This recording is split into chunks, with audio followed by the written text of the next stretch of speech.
damos paso o damos comienzo al acto de defensa de la tesis doctoral de don Javier Eladio Guzmán, titulada Análisis del debate de competición académico, estrategias discursivas, y dirigida por el doctor Bermúdez.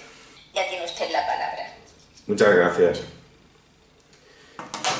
Con la venia de la señora presidenta, distinguidos miembros del Tribunal Examinador, don Ramón Román, don Santiago López y doña Catalina Fuentes, y director de la tesis, don Manuel Bermúdez. Muchísimas gracias y muy honrado por poder contar con un tribunal tan competente en cuestiones filosóficas, retóricas y lingüísticas, y un director experto en el tema que nos ocupa, el debate de competición. Buenos días, un saludo también a la posible audiencia digital.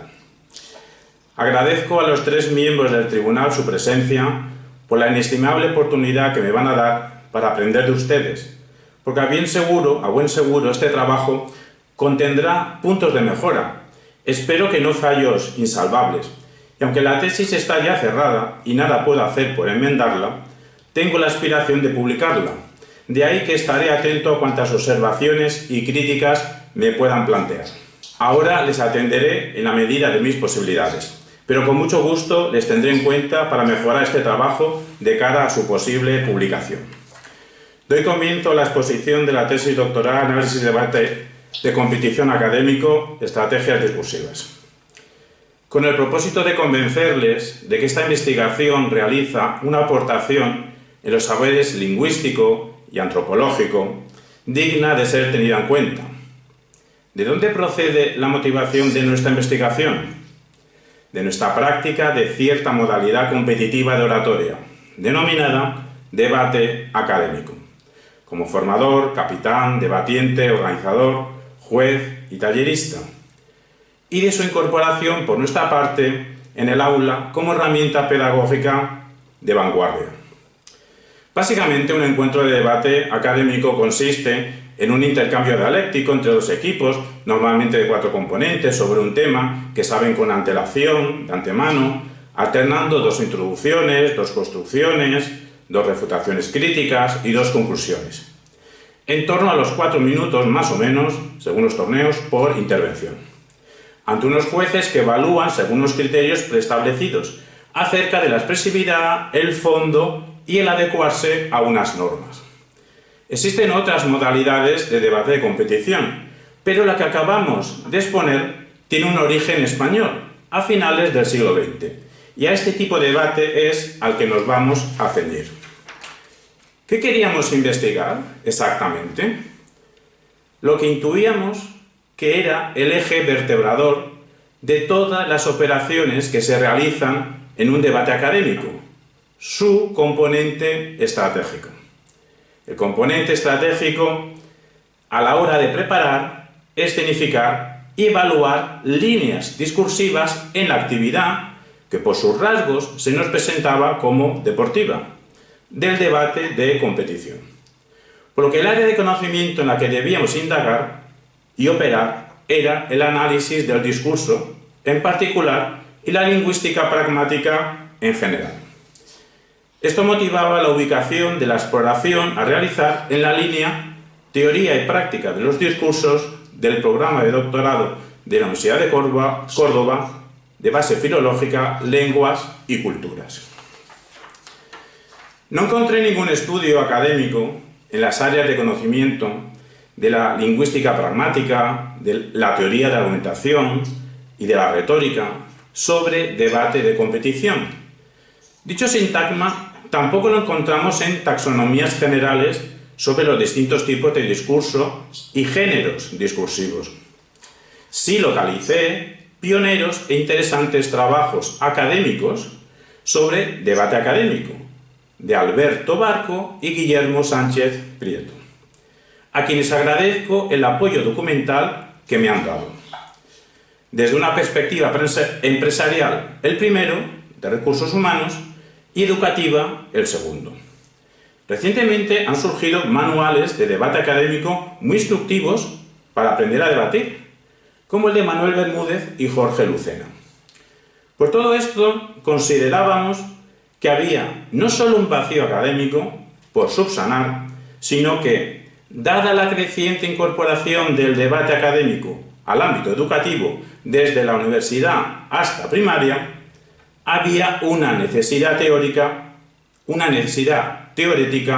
que realizar, al menos para dar una explicación científica sobre las estrategias discursivas en el debate académico, una actividad que involucra ya a miles de personas en España, también en América.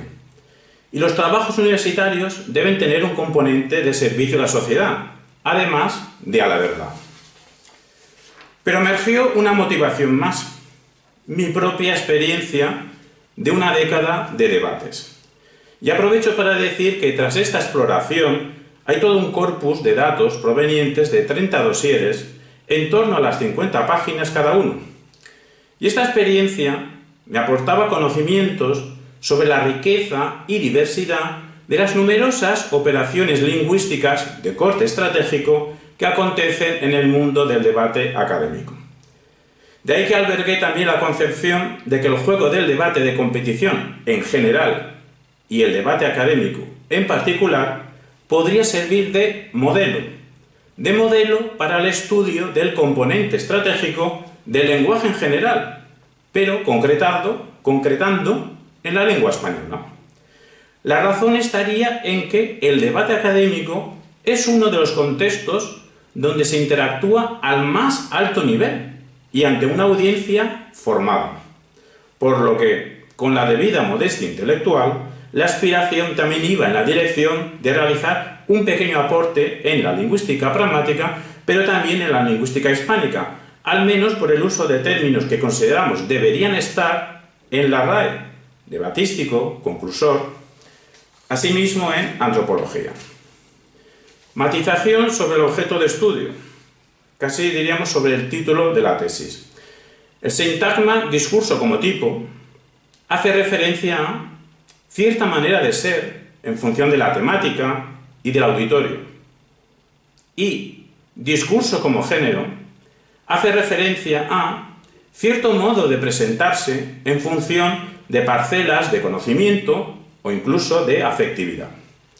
Así pues, el objeto de nuestro estudio sería el subgénero discursivo del debate académico, incluido en el género discursivo del debate de competición, como un tipo deportivo de discurso.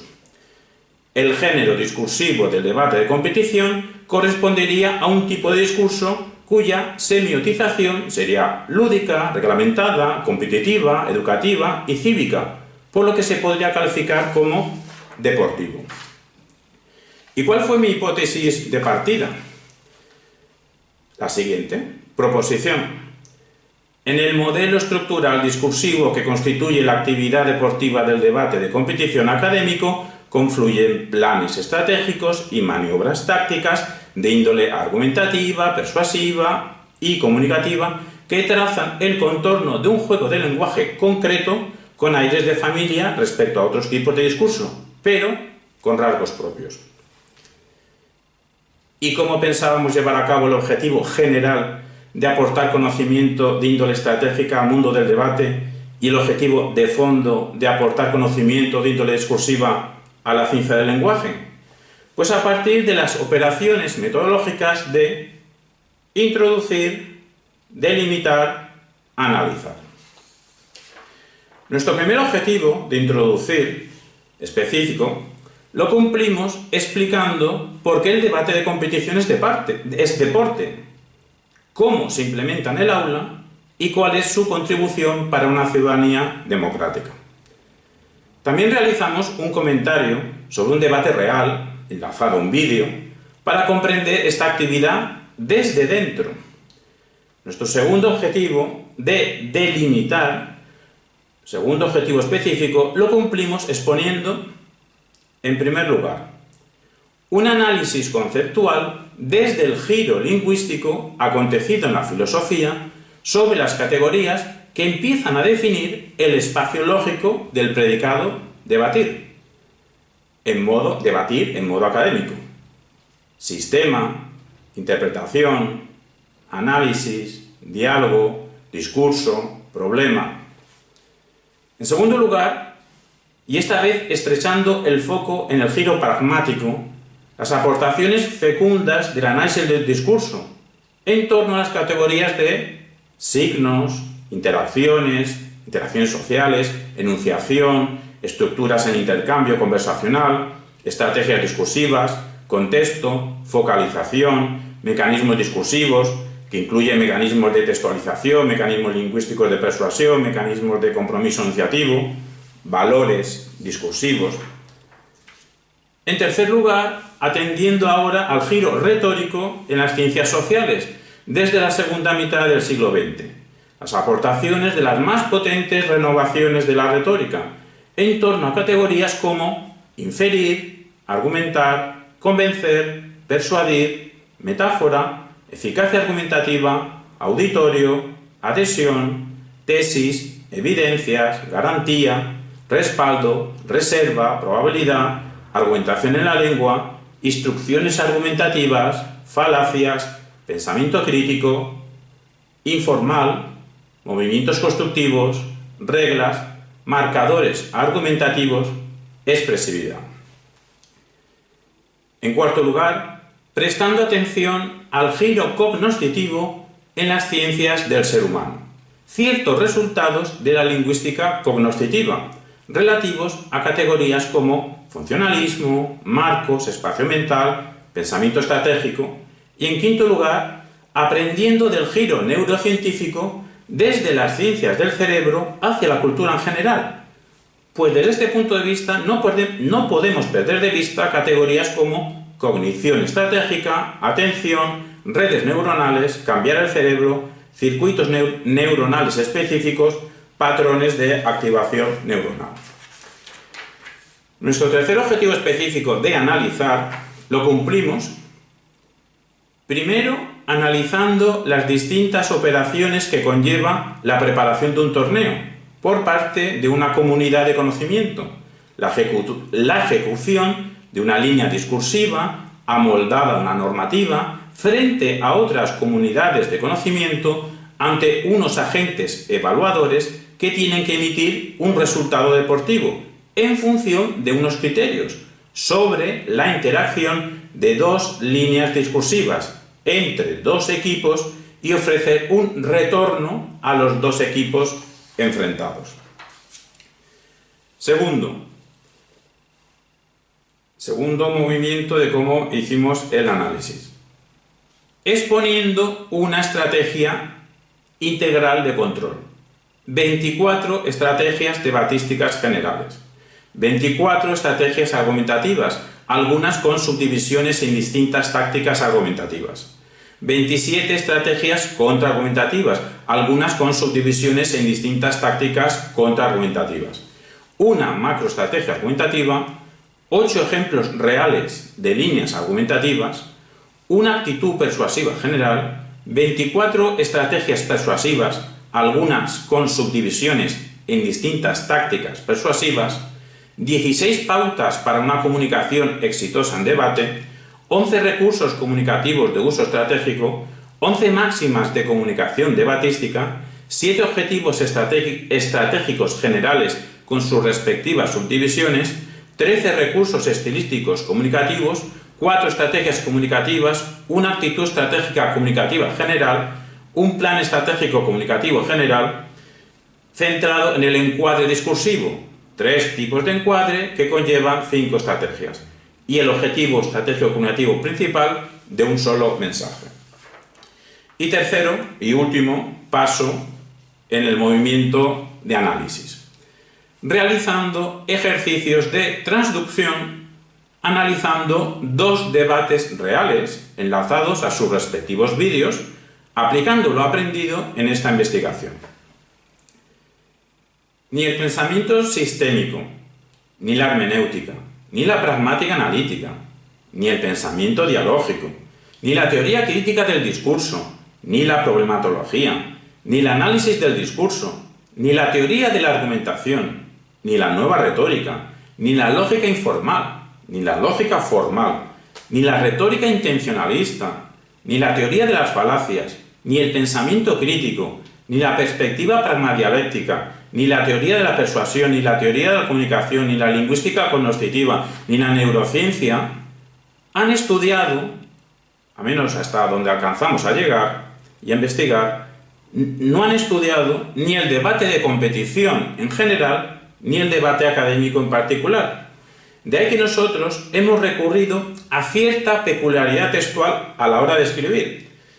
¿Qué consistía? Escribir qué hubiesen dicho los distintos autores de estas corrientes, de estas disciplinas que hemos nombrado, qué hubiesen dicho los distintos autores presentados sobre el debate académico, de haberlo conocido en profundidad.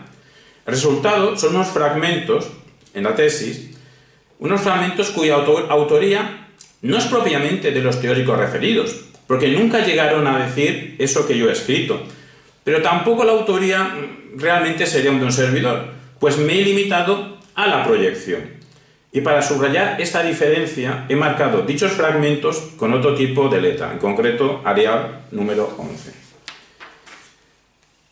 La constelación de categorías científicas e ideas filosóficas estudiadas nos ha aportado el resultado de la existencia en la actividad discursiva de estrategias. Muchos tipos de estrategias hemos descubierto que han tratado otros autores en el contexto de los intercambios lingüísticos.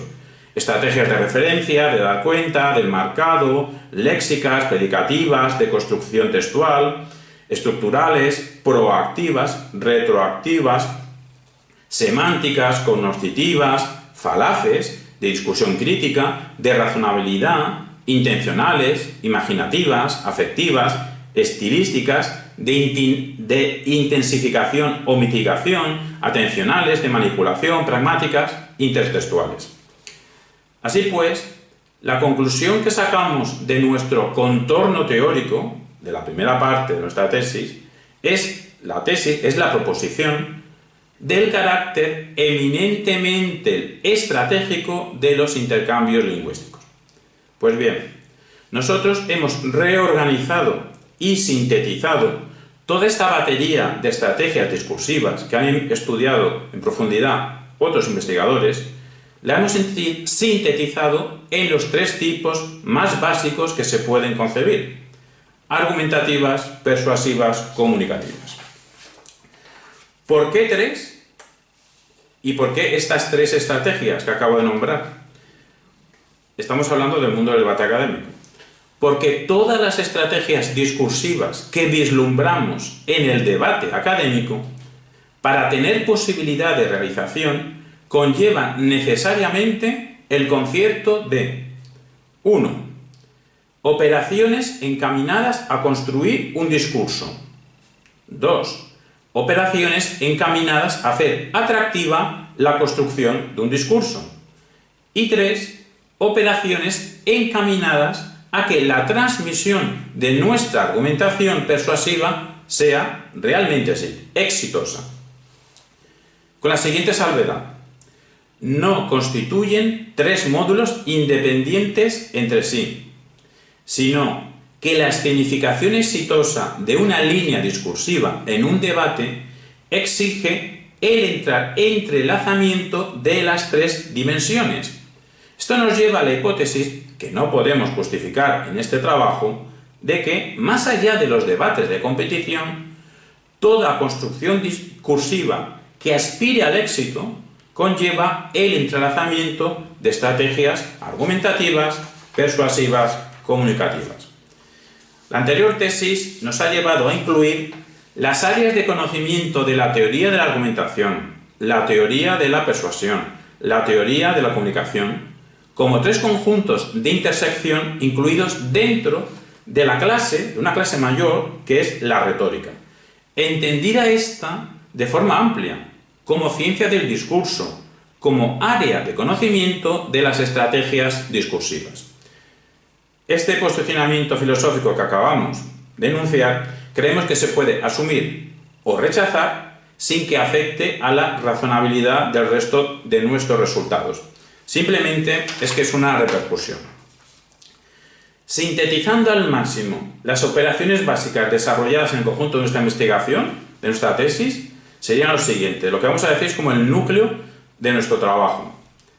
Tras desplegar en la primera parte la tesis del carácter eminentemente estratégico de los intercambios lingüísticos, a la par que se concretaba dicha tesis en el debate de competición, al empezar la segunda parte, hemos justificado el carácter estratégico del debate de competición en general y del debate académico en particular. Operación que nos colocaba en disposición de justificar por qué las estrategias discursivas básicas en debate de competición en general y en debate académico en particular son tres, y precisamente de índole argumentativa, persuasiva y comunicativa, para lo cual dimos en la tesis hasta 7 razones de ello. Entonces, una vez hecho esta operación, ya podíamos exponer 3 conjuntos de estrategias. Un conjunto de estrategias argumentativas, otro persuasivas y otro comunicativas. 3 conjuntos que han resultado ser suficientemente amplios para constituir un aporte de conocimiento, pero que somos conscientes de que se trata de un saber incompleto. Pasemos ahora a resaltar las aportaciones más relevantes y los resultados más significativos, no sin antes reconocer nuestra deuda intelectual con la sociolingüística de Gumper, de donde cogemos la categoría estrategias discursivas.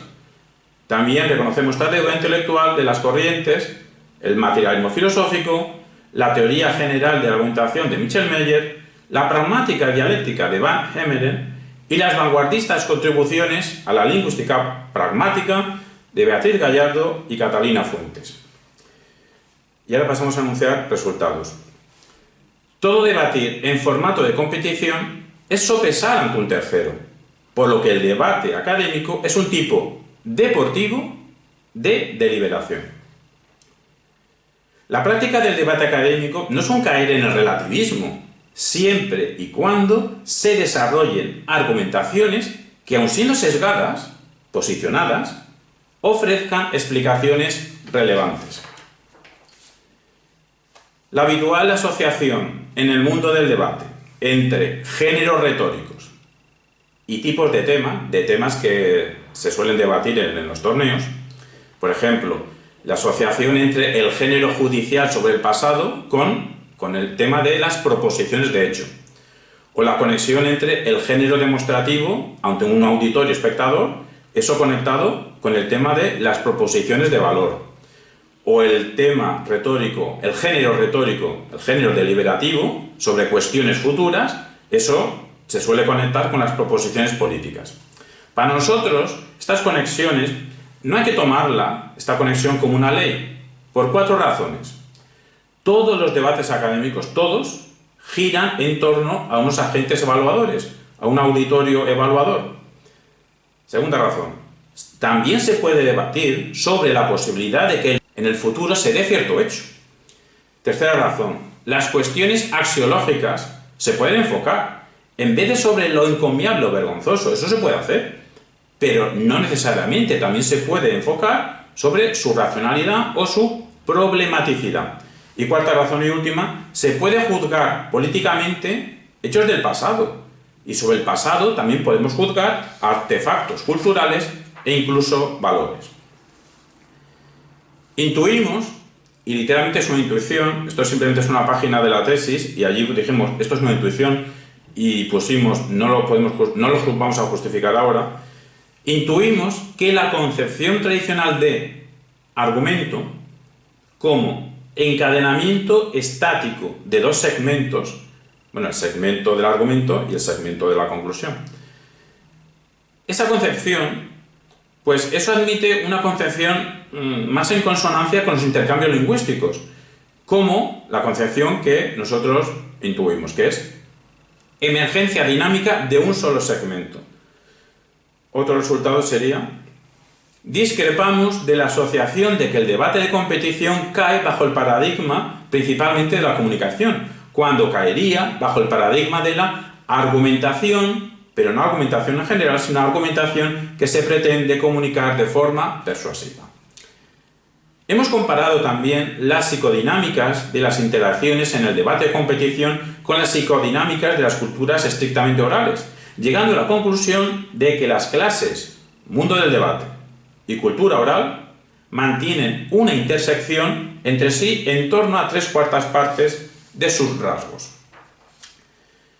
Tomamos de Michel Meyer su advertencia de que la retórica no debe dar prioridad al ethos, al logos o al pathos, y tomamos, adaptando, de la teoría del cierre categorial de Gustavo Bueno, la idea de que las categorías materia y forma se conjugan solidariamente, y la actitud de evitar los errores metodológicos del descriptivismo, centrarnos de forma prioritaria en el orador, el ethos o solo la persuasión.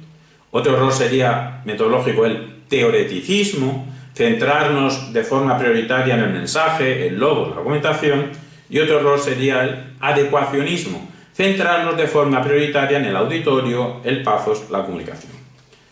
Asimismo, tomamos de la crítica de la razón literaria como materialismo filosófico de Jesús González Maestro los conceptos de transducción, traslación de algo, pero en esa traslación se modifica ese algo. Y transductor. Transductor sería el intérprete que interpreta, que comenta, no para sí, sino para los demás. Y en el mundo del debate, transductores serían los jueces, los formadores, los articulistas, los cronistas, los analistas, investigadores. Así pues, el debate de competición sería una parcela de conocimiento, pero de conocimiento técnico, incluso se puede decir que es una tecnología porque implica conocimientos teóricos y científicos, susceptible de ser explicado con 4 categorías. Las categorías, 1, de los equipos, 2, de los discursos, pero de los discursos como entrelazamiento de líneas argumentativas con elementos persuasivos y elementos comunicativos. 3, la audiencia, que entrarían los rivales, los jueces, el público, y cuarta categoría, los transductores. Y como sostenemos que la categoría de transductor es aplicable a ámbitos interaccionales más allá del mundo del debate de competición, lanzamos la propuesta de que si ampliamos los 3 materiales de la tradición retórica de ethos, logos, pathos a 4 componentes retóricos, 1, el sujeto enunciador, que puede ser un agente discursivo individual o toda una comunidad dialógica de conocimiento, como ocurre en un equipo de debate. 2, el discurso. 3, el auditorio. Y 4, los transductores. Si se acepta esto, pues se contribuye al cierre, que no clausura, categorial de la retórica como ciencia del discurso. De ahí que, con la debida modestia intelectual, ofrecemos esta investigación como un trabajo pionero en retórica circularista. Circularista porque ya con las 4 categorías, pues ya se puede cerrar el círculo de una explicación, en este caso concreto del debate de competición, pero cuando se aplica al resto de fenómenos lingüísticos, pues la retórica puede ser catalogada como ciencia. Nuestro modelo de análisis con vocación sistemática de discursos en modo debate académico, y nuestro modo de análisis lo llamamos la retórica circularista, permite dar cuenta de 4 fenómenos discursivos. Y aquí también otro punto clave de nuestra tesis, porque si en cierta medida hemos acertado en dar cuenta de 4 fenómenos discursivos, pues este trabajo pues tendrá un carácter de explicación científica. Primer fenómeno discursivo del cual podemos dar cuenta a través de nuestro análisis. 1. Las principales estructuras en el subgénero discursivo del debate académico, a saber, las estrategias argumentativas, persuasivas, comunicativas. 2. La recursividad debatística, a saber, desde un número limitado de categorías y de un número limitado de principios, se puede analizar e interpretar los discursos escenificados en un debate académico a partir de un número limitado también de operaciones y de lugares comunes. 3. Tercer fenómeno que podemos dar cuenta. El entrelazamiento de los distintos niveles organizativos del discurso debatístico. A saber, que cada una de las operaciones estratégicas básicas de argumentar, persuadir y comunicar solo se pueden realizar satisfactoriamente, con éxito discursivo, en combinación con el resto, pues argumentar requiere conducir ciertas razones frente a unos antagonistas para que unos destinatarios tomen cierta decisión a nuestro favor. Nos estamos refiriendo todo el rato al mundo del debate académico. Persuadir requiere unos argumentos que transmitir con el fin de guiar a unos destinatarios hacia nuestros intereses. Y comunicar requiere una argumentación con la que guiar a unos destinatarios, a ser posible de forma elocuente, para que se vean inclinados a preferir nuestro discurso. Y 4, el cuarto fenómeno que daría cuenta en nuestro análisis, la heterogeneidad de los distintos tipos de secuencias del debate de competición académico, a saber, secuencias introductorias, secuencias constructoras, secuencias interpeladoras, secuencias destructoras, pero como ese adjetivo es un poco, tiene un componente negativo, secuencias críticas y secuencias conclusoras. Se ha realizado una descripción pretendidamente minuciosa en base a 9 cláusulas de la táctica argumentativa de autoridad que nos permite afirmar cuándo en un debate sobre T, un debatiente D puede aseverar frente al equipo antagonista, sea R1, R2, Rn, y ante los jueces J1, J2 hasta Jn, que P, remitiendo P a E, sin incurrir en la falacia ad verecundia. Se ha llevado a cabo una aportación en semántica epistemológica, al proporcionar una versión de la regla del conocimiento adaptada al debate académico, que conecte las operaciones de aseverar y argumentar, pero que a la vez sea susceptible, la regla que hemos hecho, esa regla sea susceptible de aplicación en cualquier campo donde haya que transmitir, no engañosamente, un discurso. Se ha realizado un ajuste al principio de argumentatividad definido por Catalina Fuentes y Esperanza Alcaide en su propuesta de una lingüística pragmática, estructurada. ¿Para qué se encaje? Pues se ha hecho un ajuste para que encaje en el debate de competición y desde ahí pueda ser extrapolado a cualquier ámbito, donde, sin darse estrictamente una competición, haya una discusión crítica con un antagonista ante un tercero interesado y en cierta medida evaluador y comentarista, o incluso comentarista.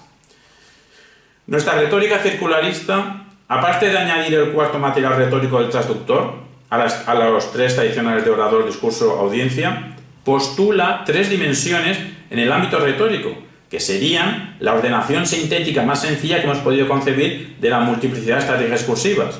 1. Consistencia racional. Ese sintagma también lo podemos denominar como razonabilidad retórica, también como éxito argumentativo. Esto es el primer elemento. Segundo, fuerza orientadora. También podemos denominarlo eficacia retórica. También podemos denominarlo éxito persuasivo. Y el tercero y último, elocuencia transmisora. También se puede denominar dialogicidad retórica o éxito comunicativo.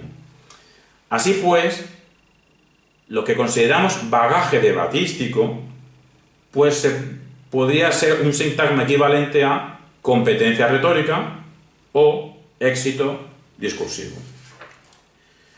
Nuestra distinción de 3 tipos de estrategias discursivas obedece simplemente a un criterio analítico de distinguir las 3 dimensiones básicas e entretejidas del fenómeno del discurso sin dar protagonismo a ninguna. Y esta concepción de entrelazamiento modular del debate de competición en particular y del discurso en general, siendo de inspiración pragmática, especialmente de Catalina Fuentes, encaja con la, o al menos lo hemos hecho encajar, queremos decir, con la concepción circularista de los retóricos de inspiración materialista de Gustavo Bueno y de Jesús González Maestro. Y desde estos presupuestos teóricos defendemos que los organizadores de los torneos de debate, cuando estipulen los criterios evaluadores y los jueces, en su ejercicio de evaluación y retorno, no deben caer ni en la falacia descriptiva, dando el protagonismo a la materia del debatiente, a sus modos de expresión. Tampoco deben caer en la falacia teoreticista, dando el protagonismo a la forma del discurso entendido de forma aquí como arquitectura, en un sentido estrecho, pero ya en un sentido más amplio se puede entender de forma como contenido, un sentido amplio. Ni tampoco deben caer en la falacia adecuacionista, dando el protagonismo, en este caso, a la figura del preceptor. La interrelación de las tres dimensiones discursivas descansa en el triple hecho de que, 1. Para argumentar cumpliendo una intención comunicativa debemos orientar a nuestros destinatarios. 2. Para persuadir a nuestros destinatarios precisamos de un cuerpo racional, a transmitir, a ser posible, con elocuencia. Y 3. Para comunicar un discurso a nuestros destinatarios necesitamos guiar a estos a través de nuestras razones, para que finalmente sean convencidos. Cualquier acto de debate ablativo, o sea, que cercene, respecto a una, o mucho peor dos, de estas dimensiones retóricas que acabamos de nombrar, si impide, si cercena, si corta una o dos de esas dimensiones retóricas, ese acto de debate será un acto fallido.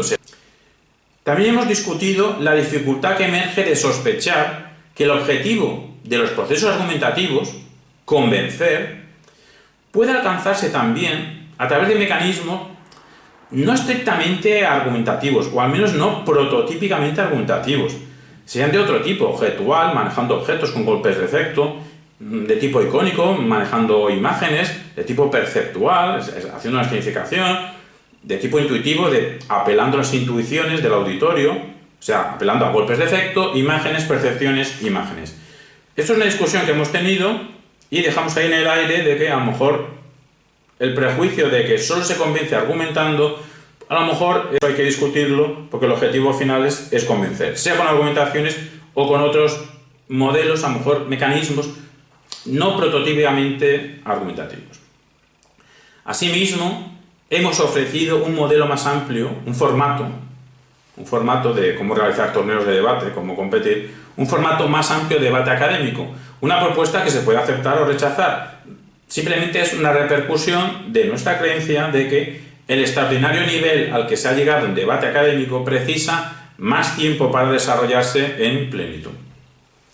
Esperamos haber cumplido nuestra promesa inicial en la tesis de indicar a la concepción analítica de la filosofía que se puede encontrar en el debate académico un excelente objeto de estudio de la dimensión creativa del lenguaje.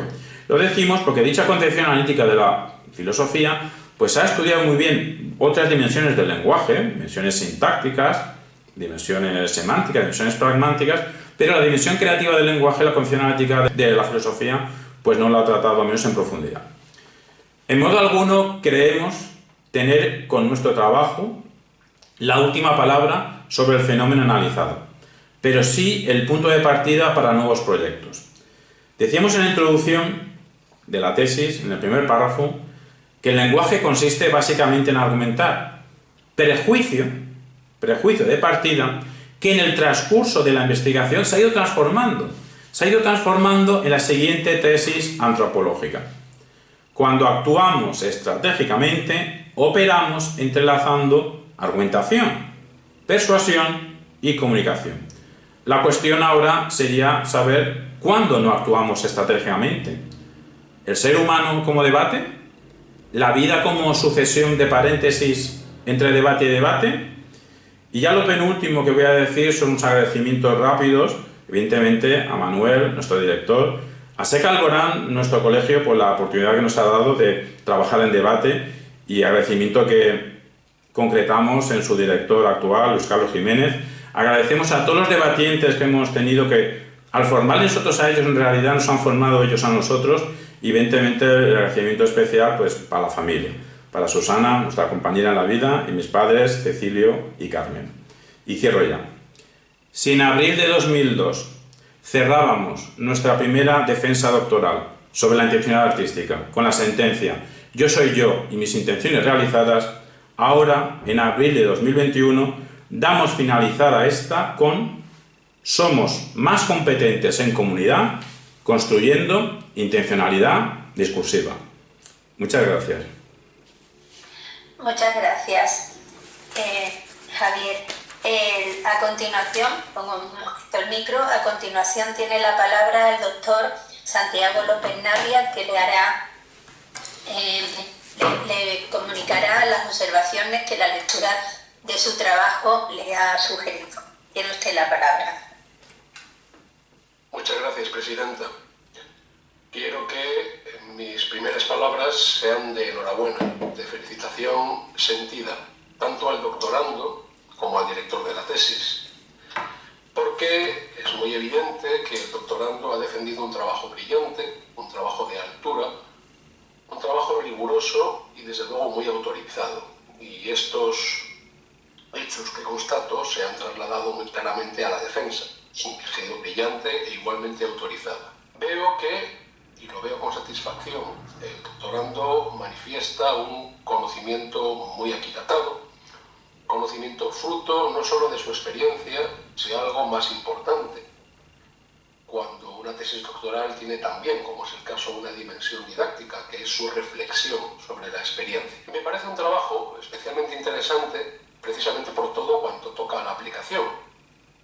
Si se me permite expresarlo así, con una concesión menor al coloquialismo, pues el doctorando arrima el ascua de la doctrina en sus diferentes expresiones a la sardina del debate, que es lo que se esperaba que hiciera. Y en este sentido me parece particularmente relevante el programa inspirado por Grice, expuesto en las páginas 144 a 152. He visto una explicación muy completa, muy detallada, de la mecánica del debate, con, por cierto, un especial cuidado a la mecánica propia de la refutación. Hay algunos aspectos de la investigación del doctorando que me han parecido de especial interés. El primero de ellos es la aplicación de los postulados de Walter Long al apartado 692 de su trabajo. Parece relevante. Muy inteligente la tipología de las unidades discursivas debatísticas a partir de las aportaciones de Fuentes y de Gallardo. Me parece igualmente interesante la diferenciación que establece entre técnicas persuasivas y procedimientos suasivos en las páginas 659 a 661. Otra cosa, obviamente, es que estas técnicas y estos procedimientos sean consciente o inconscientemente captados por el receptor. Esa es otra consideración que convendría hacer. Igualmente relevante me parece el apartado 8, en donde se recogen los ejercicios de transducción, de acuerdo con el uso del término de González Maestro que propone el doctorando. Y si se me permite, hay dos frases acertadísimas que me permito repetir en su literalidad por cuanto significan el valor educativo del debate. En la página 795 dice el doctorando: los equipos de debate son agentes de conocimiento en una sociedad del desconocimiento. Esto me parece extraordinariamente pertinente. Igualmente me parece acertada la glosa que hace el doctorando de Machado en la página 805, cuando a partir del ojo que ves no es ojo porque tú lo veas, es ojo porque te ve, dice que el debate que presencias no es debate porque lo escuches, es debate porque te transforma. Me quedo con el final de esta secuencia, de la página 805. La posibilidad transformadora del debate encierra un importante vigor educativo. También me parece muy relevante su propuesta de adscripción a la práctica del debate a la educación por eventos. Puestos a establecer adscripciones, esta me parece perfectamente defendible. Me permito plantearle al doctorando algunas recomendaciones bibliográficas, pensando sobre todo en que, como él mismo reconoce y como todos sabemos, una tesis doctoral no agota todo lo que se puede decir sobre un tema. Es más bien un gozoso semillero que alumbra estudios futuros en los que con total seguridad se espera que el doctorando haga lo que debe hacer y lo que va a saber hacer, que es destacar y aportar mucho. Por bien, en cuanto a recomendaciones bibliográficas que le resultarán útil para abonar todos los elementos propios de la teoría de la argumentación, le recomiendo los trabajos de Vincenzo Locaccio, especialmente los que se refieren a los modos de estructurar la argumentación, que no difieren mucho de los que apunta el doctorando, pero los complementan.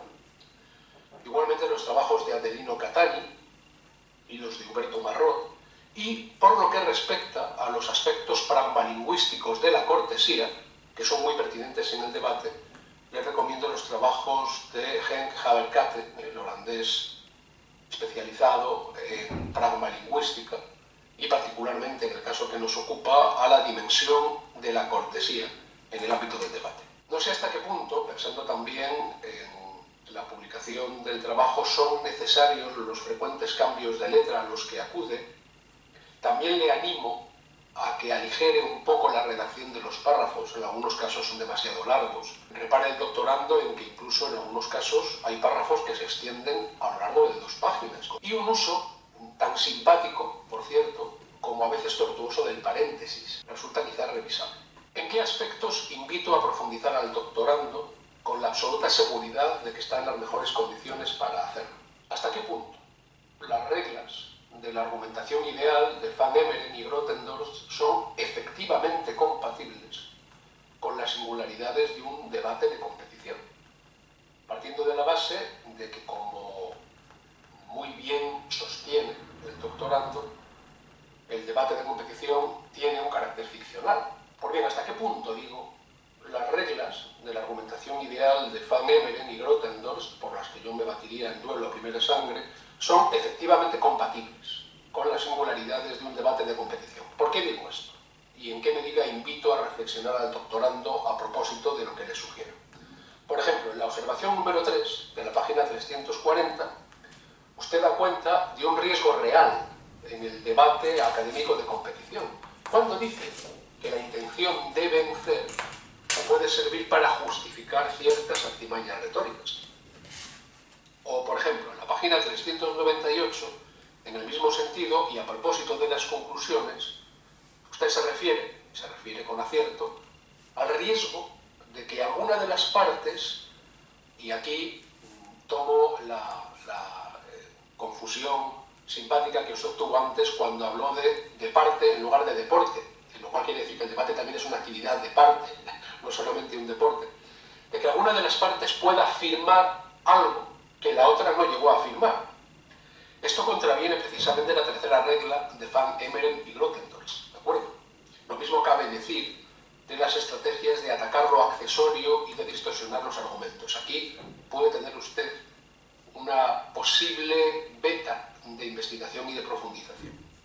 En relación con todos estos aspectos, cuando usted habla de la estrategia de confusión, no deje de tener en cuenta, y sé que lo sabe, que esta estrategia de confusión atenta contra la máxima de perspicuitas, que es sagrada en la oratoria, y por lo tanto atenta también contra la máxima de cooperación de Graes. Segunda sugerencia, teniendo en cuenta el ámbito en el que usted acredita una autoridad incontestable y ejemplar, el ámbito preuniversitario, y en su intención por engranar la práctica del debate con el currículum, ya convendría que profundizase en la presencia de las competencias en el ejercicio de esta actividad. No me refiero a las competencias específicas definidas por Barco, que usted recoge acertadísimamente en las páginas 76 y 77, sino en las competencias básicas, inicialmente formuladas por la LOE y, a día de hoy al menos, no modificadas expresamente por la LOMLOE, teniendo en cuenta además que en los decretos curriculares vigentes todavía sigue y seguirá vigente durante unos años en paralelo la configuración normativa de la LOMCE. Una recomendación que quizá le resulte interesante y que aportaría algún matiz a su concepción, repito, perfectamente autorizada y perfectamente homologable del debate académico. Le recomiendo que aplique a su análisis la diferencia propuesta por Kant en la crítica de la razón pura, que por cierto usted cita y conoce con autoridad, la diferencia entre convencer y persuadir, partiendo de la base de que el debate académico se propone sobre todo la persuasión.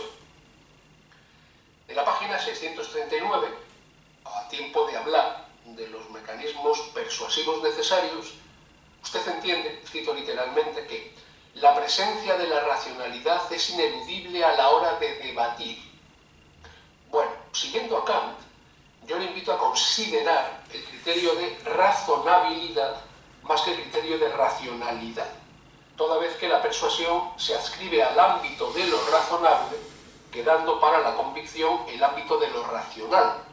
Este matiz puede resultar interesante. Otro tanto podría decirse del concepto de inducción, Überredung y Wittgenstein, en el enunciado 612 de Sobre la certeza, que también guarda una relación directa con el persuasión.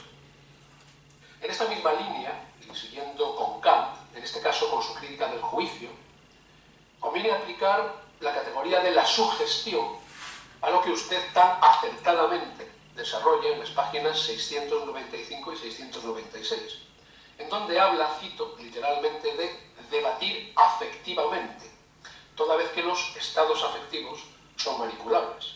Y ahí entra esa categoría de sugestión, acerca de la cual Kant habla de la existencia de una retórica psicagógica, no manipuladora. Por eso, y aplicando una vez más las categorías propuestas por Kant, me permito hacerle una sugerencia en su completísima definición de debate académico, en la conclusión número 29, en la página 804, donde usted dice: procesos de convencimiento eficaces, le propongo que diga procesos eficaces de convicción o persuasión, sin perjuicio obviamente de que en un debate se consiga también la convicción de los jueces en tanto transductores.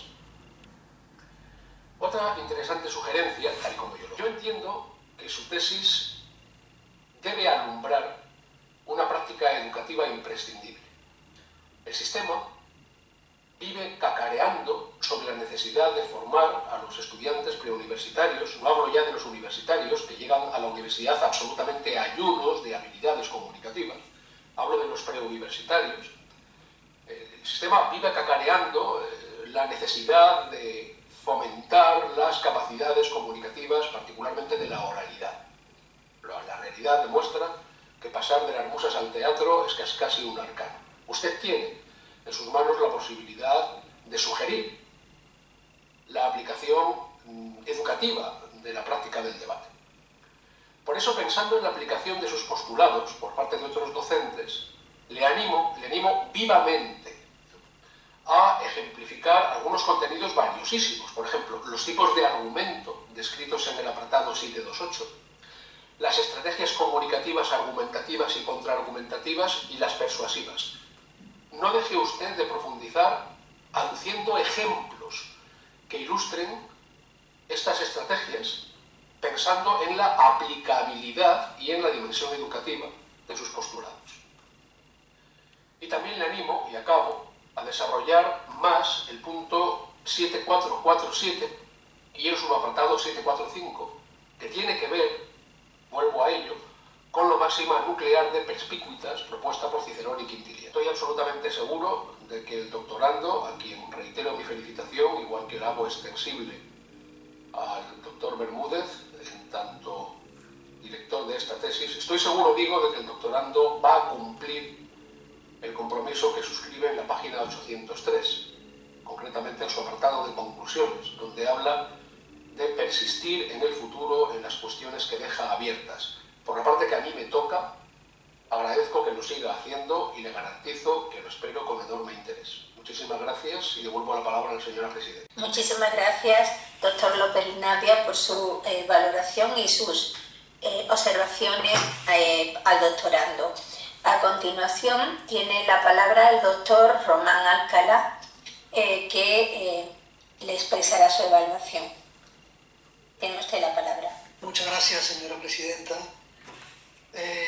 Bueno, lo primero que tengo que hacer es, evidentemente, agradecer a la Universidad de Córdoba y sobre todo al director de esta tesis que me haya propuesto, porque es un placer y además es un honor estar en una tesis de estas características por dos razones. Una, por asistir al natural ciclo universitario de estar en el tribunal de la primera tesis del profesor Bermúdez, que a su vez fue doctorando de mi segunda tesis allá por el año 2005, ¿no? Y luego, en segundo lugar, porque me siento también muy ligado, aunque en los últimos tiempos pues no haya sido muy patente, pero a los inicios de aquello que se llamó, ya por los años 2000, la Liga Nacional de Debate Universitario, ¿no? Que estoy de acuerdo con el profesor Santiago López Navia cuando dice que hay mucho cacareo sobre estas cuestiones, pero a la hora de la verdad hay poco fundamento, ¿no? Por lo tanto, muchísimas gracias y le doy también, como no puede ser menos la enhorabuena por este magnífico trabajo que usted nos presenta, a usted y la parte correspondiente a su director. Es una excelente tesis.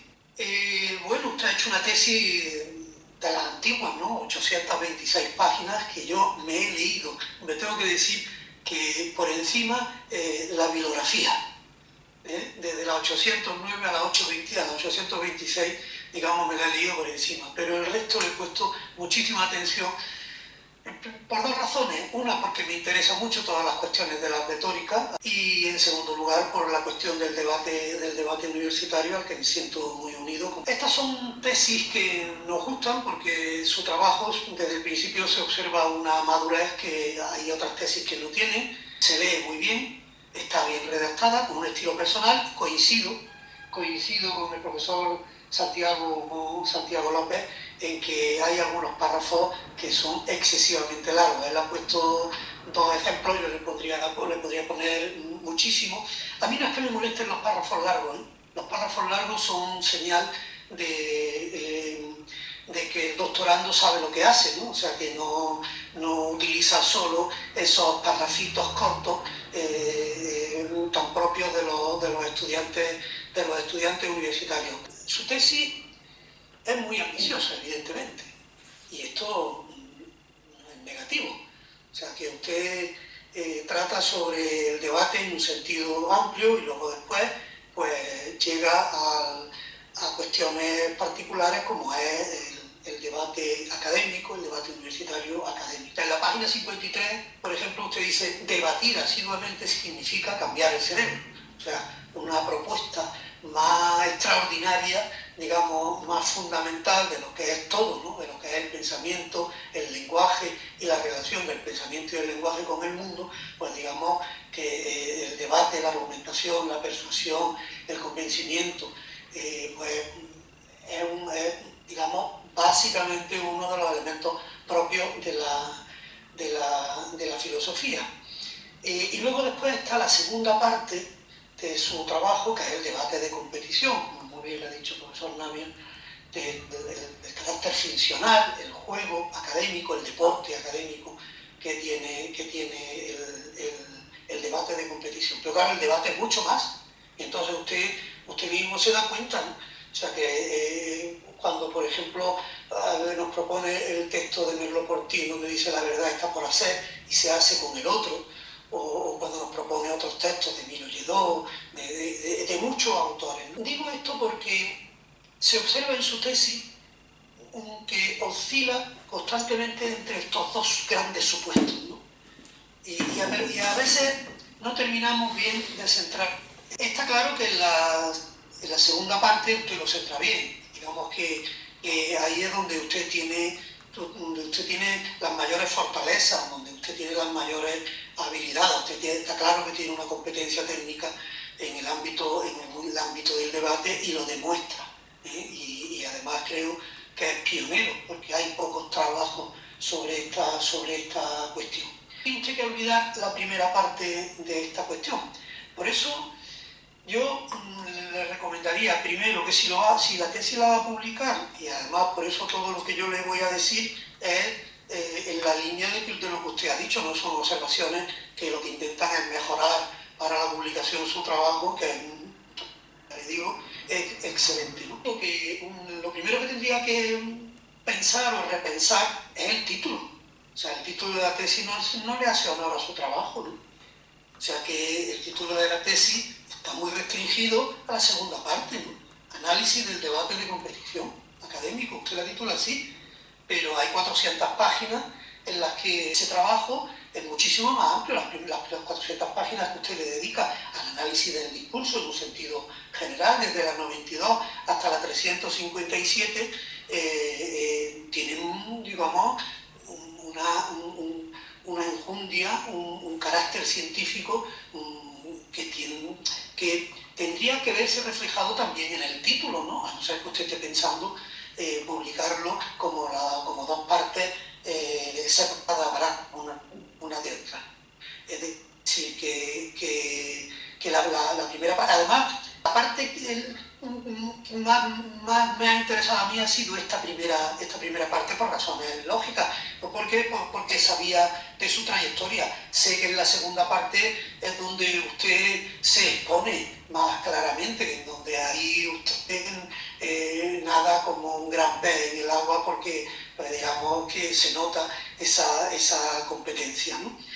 Conoce muy bien las dinámicas, conoce muy bien las diferencias del debate de competición, presenta con claridad una reflexión que yo creo que es pionera en el debate académico y además yo creo que quien se dedique al debate académico después de su trabajo pues tendrá que utilizarlo sin más, de una manera sistemática, porque ahí usted nos da un manual preciso, riguroso sobre lo que son estas cuestiones, ¿no?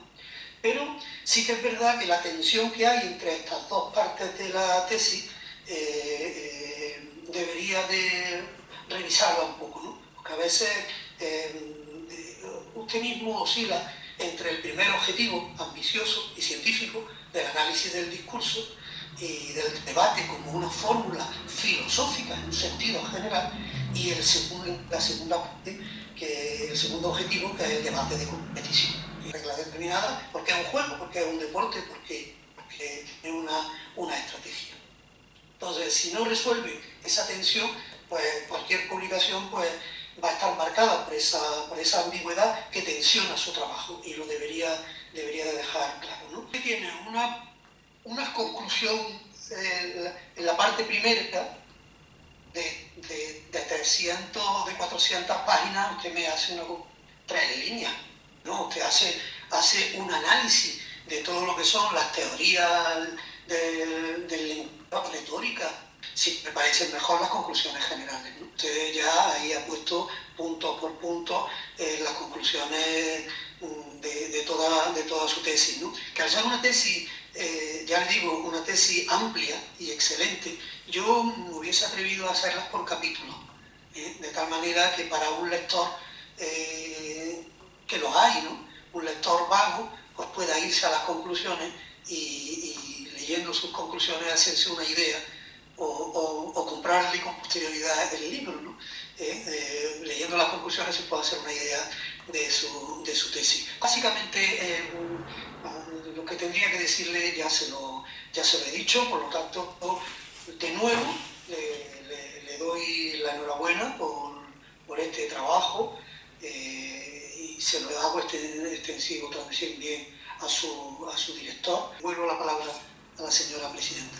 Muchas gracias, doctor Román Alcalá. Yo empiezo agradeciendo al doctor Bermúdez que me haya invitado a participar en la lectura de esta tesis. Felicito de entrada al doctorando por esta tesis amplia sobre el debate de competición, totalmente nueva en este ámbito, y por supuesto al director, cuya mano se ve a lo largo de ese trabajo. Sé que comparten una experiencia práctica que deriva en esa reflexión teórica que se expone en la tesis y bueno, comparto con vosotros, por supuesto, el interés por la cuestión, por la retórica, por la práctica argumentativa, por la teorización argumentativa, y en el aspecto en el que yo puedo intervenir es solamente en lo relativo a los estudios de análisis del discurso, el enfoque desde el análisis del discurso. Me permite, me voy a centrar en una reflexión que pueda ayudarle en algo, si es que, o simplemente una reflexión en alto que usted puede tomar o rechazar, por supuesto, solamente aquello que me ha sugerido su trabajo. Yo siempre digo en las tesis doctorales, lo mismo que en todo lo que leo, que a mí la valoración que más me importa de un trabajo, lo que más aprecio son las sugerencias que te provoca la lectura de un trabajo, porque ahí es donde se ve lo fructífero de esa investigación, de esa reflexión. Yo comparto con usted la visión estratégica de la comunicación, que aparece en todas las líneas de su trabajo y que quizás sea una macroidea, si quieren ustedes, una macroconclusión que es importante tener en cuenta, porque no es habitual o no todo el mundo comparte ese enfoque de la comunicación desde el punto de vista estratégico. Eso surge evidentemente de un trabajo sobre la realización comunicativa, es decir, no sobre textos escritos o textos sin comunicación real, sino sobre una práctica educativa, una práctica comunicativa, quiero decir. Y en su caso es aún más compleja la situación. De ahí que su trabajo sea novedoso por el tema que trata y sea también complejo por la interacción de muchas cosas que vienen a converger en ese debate de competición académico. En el trabajo a veces uno encuentra que hay cierta, en algunos momentos balancea hacia un aspecto y en otros casos hacia otro. Todas las tesis nos ha pasado a todos y cuando hemos querido ir a publicarla hemos hecho muchos ajustes sobre ella. Eso es lo que se espera y es lo que le ocurrirá a usted posiblemente cuando vaya a publicarla, que yo también considero que es un trabajo que merece la pena que llegue. Su trabajo, como le digo, es poco habitual, pero también es un trabajo ambicioso y complejo, esa sería la palabra. Porque hay un aspecto del que usted habla desde el principio y que yo comparto con usted, y es la necesaria aplicación que esto tiene. Se lo han dicho los dos compañeros que me han precedido. Esa aplicación la vemos todos y usted la dice desde el inicio, es necesario que eso tenga un reflejo y un aprovechamiento desde el aspecto educativo, desde el aspecto académico a los diferentes niveles. Entonces, quizás cuando uno va leyendo espera encontrarse esa aplicación luego. Y no se trata de forma, digamos, monográfica. A lo mejor yo le recomendaría que si va a hacer una publicación, ese punto sí cuente, sí esté, porque es bastante interesante. De hecho, creo que puede extenderse hacia aspectos de recursos humanos, al empleo de oficinas de recursos humanos para la selección de personal, etcétera, en el ámbito de la empresa, muchas cosas. También es necesario que esa práctica del debate esté desde el inicio en la enseñanza educativa, desde los primeros momentos. En eso España anda muy atrás con respecto a otras experiencias educativas, ¿no? En ese sentido, a mí tengo que confesarle que hay cosas que me han resultado complejas, que me dan vueltas, ¿no? Me dan vueltas. Entonces voy a exponerle mis dudas, que, entiéndalo, yo lo veo desde fuera, y posiblemente sea debido a mi desconocimiento, pero por si eso le puede servir. La parte que quizá a mí me ha resultado un poquito más difícil de encajar sea cuando usted habla de un género discursivo y luego habla de una práctica del debate de competición. Evidentemente el debate académico es un género discursivo y uno esperaría que, y eso sí también creo que puede ser un consejo que le puede resultar útil de cara a una publicación, uno esperaría encontrar una serie de características de qué es un debate académico, cuáles son las estrategias del debate académico y luego llegue usted a la práctica discursiva. Las estrategias están, nada de lo que le estoy diciendo no está, sí está, pero está demasiado no poco organizado. Simplemente en todo el montón de páginas que usted le dedica a las estrategias, hoy cuando ha hecho su defensa nos ha dicho tantas estrategias de esto, tantas persuasivas, tanto esto, y las ha cuantificado, ha hecho como un resumen. Si antes de la exposición de las estrategias usted hubiera hecho una tabla de cuáles son las estrategias de un tipo, las de otro y las del otro, y como le han dicho, lo ha dicho creo que el doctor Román Alcalá, pusiera algún ejemplo de ellas sería muy útil para poderlo seguir. Porque llega un momento que, como usted habrá leído, sobre todo en análisis del discurso, se discute mucho entre si en algunos casos estamos hablando de una estrategia, estamos hablando de una táctica o estamos hablando de un mecanismo o de un recurso. Esa discusión que está entre los analistas del discurso es importante, eso se ve a lo largo. Cuando usted ponga un ejemplo, pues hay momentos en el que bueno, pues usted habla de algunos elementos que los pone como estrategia, lo tengo en el texto, a ver si ahora lo encuentro, pero quizás podría ser más bien un recurso. Luego, esa revisión de recursos frente a estrategias sería interesante hacerlo. Ahora, mi pregunta es, ¿el debate de competición académico es un subgénero discursivo? Si es un subgénero, como usted dice, y lo ha dicho también en la defensa, debe explicar cuáles son las partes, debe explicar de forma clara qué es lo que comparte con el macrogénero del debate académico y qué es lo específico. Porque cuando empieza a hablar de eso, automáticamente se va a la cuestión de que esto es un deporte. Y claro, ahí nos encontramos con dos zonas que hay que encajar, ¿no? Y fíjese,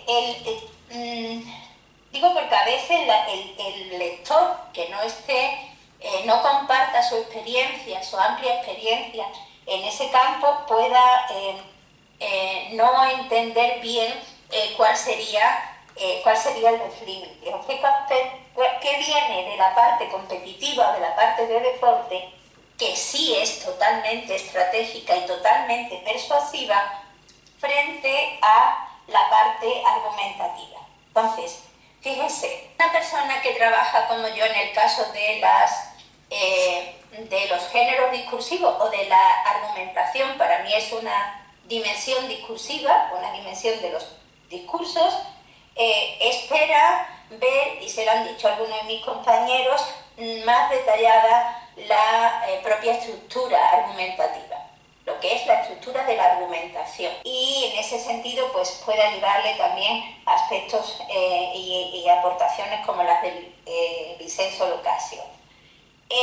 Pero a partir de ahí usted establece la separación perfectamente justificable y que todos compartimos entre lo que puede ser argumentación y persuasión, y nos dice, y nos lo ha dicho evidentemente, que puede haber medios que uno utilice para la persuasión que no sean necesariamente medios argumentativos, pueden ser medios paralingüísticos, gestuales, hechos, acciones, etc. Pero ¿cuál es lo dominante en el debate de competición? La argumentación, pero el objetivo fundamental está en la persuasión.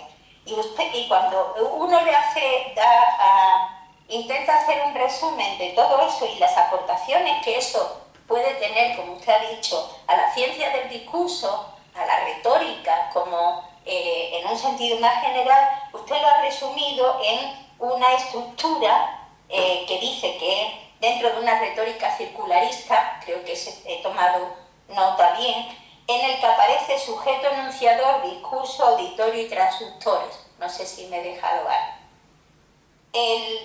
Bien, mi reflexión, digo, desde mi posición, usted me perdona que lo haga desde mi posición, porque es de la única que puedo hablar, yo diría que en un debate de competición tiene usted un esquema comunicativo, persuasivo, etcétera, doble.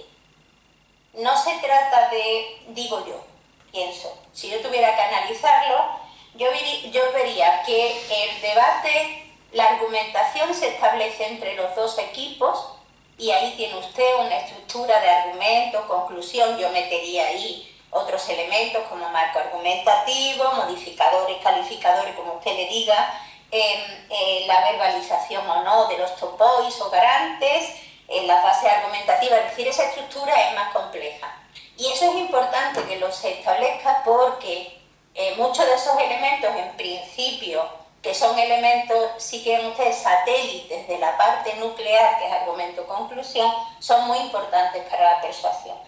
El sentido es lo que comportaría un debate académico en torno a una argumentación, pero luego cuando aparece la parte de la competición, ese escenario, es decir, ese discurso, ese enfrentamiento dialógico, esa interacción comunicativa entre esos dos equipos que utiliza la argumentación, tiene como objetivo una persuasión dirigida a otro receptor, que son los jueces. Por tanto, la persona que debate en el equipo, en esta acción, en esta práctica discursiva, porque yo hablaría más que de su género discursivo, yo hablaría de práctica discursiva, que tiene como base un género discursivo, que es el debate académico, o el debate, si quiere, en general. En esa práctica discursiva estamos ante un sistema comunicativo más complejo, en el que hay dos receptores.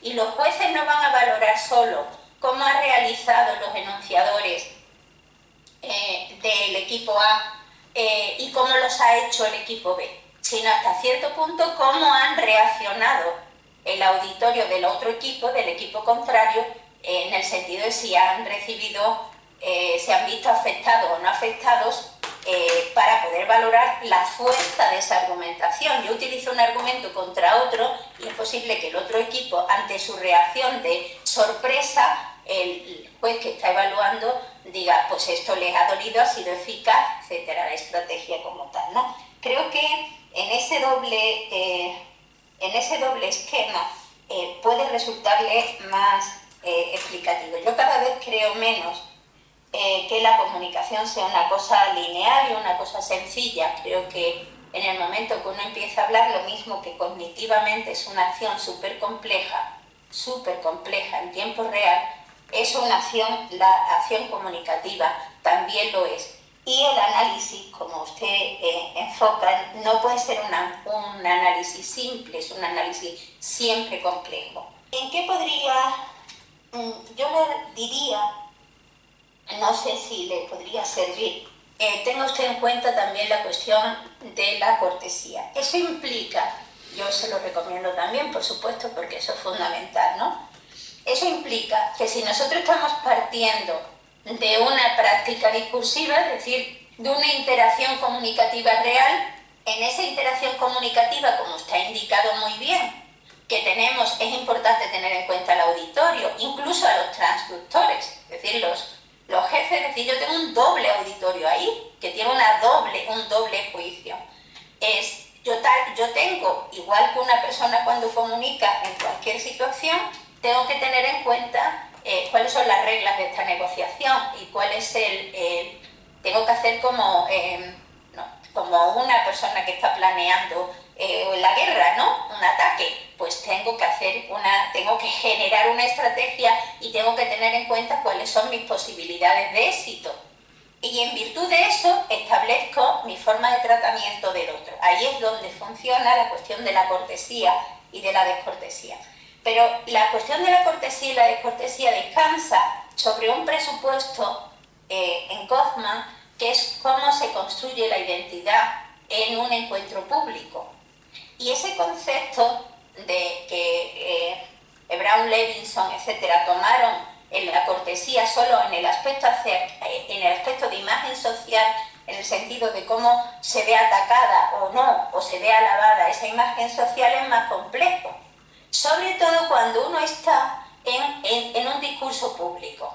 Porque la aplicación que se ha hecho dentro de la teoría de la cortesía ha estado siempre limitada al face-to-face, a la interacción interpersonal, en el que estoy yo frente a mi interlocutor. Pero la cuestión es más compleja cuando ese yo que habla no es digamos, no estoy hablando como individuo, persona aquí, es decir, cuando yo no soy Catalina que está hablando con una persona que conoce, sino cuando la persona que habla está representando a un grupo, está representando una comunidad o está representando, se ha construido una identidad profesional. Eso lo hacen los políticos, lo hacen las personas que trabajan en medios de comunicación, lo hacen las personas que intervienen en redes sociales, etc. claro, en un debate eso también se hace, porque esas personas, y se lo ha dicho también otro compañero, estamos en un entorno de ficción hasta cierto punto. Luego están representando, se han construido una identidad, se han construido un rol. Y en ese sentido sería muy interesante el estudio, sería algo a añadir más simplemente, pero sería muy interesante porque eso le delimitaría muy bien esas direcciones, como les decía, de hacia dónde va la argumentación y hacia dónde va la persuasión.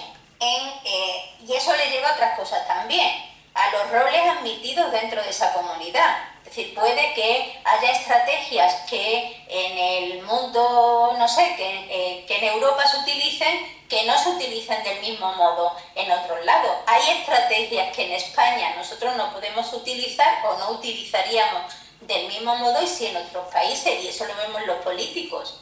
Uno se ve un debate político en ciertos países sudamericanos y no es el grado de enfrentamiento nuestro no llega a ciertas licencias que se permiten en otro ámbito, ¿no? Las reglas del juego pueden ser diferentes. En ese sentido, le puede resultar interesante los trabajos de Garcés Conejo sobre los géneros también, y sobre todo los trabajos de Arundel sobre el concepto de imagen social, de face e identidad.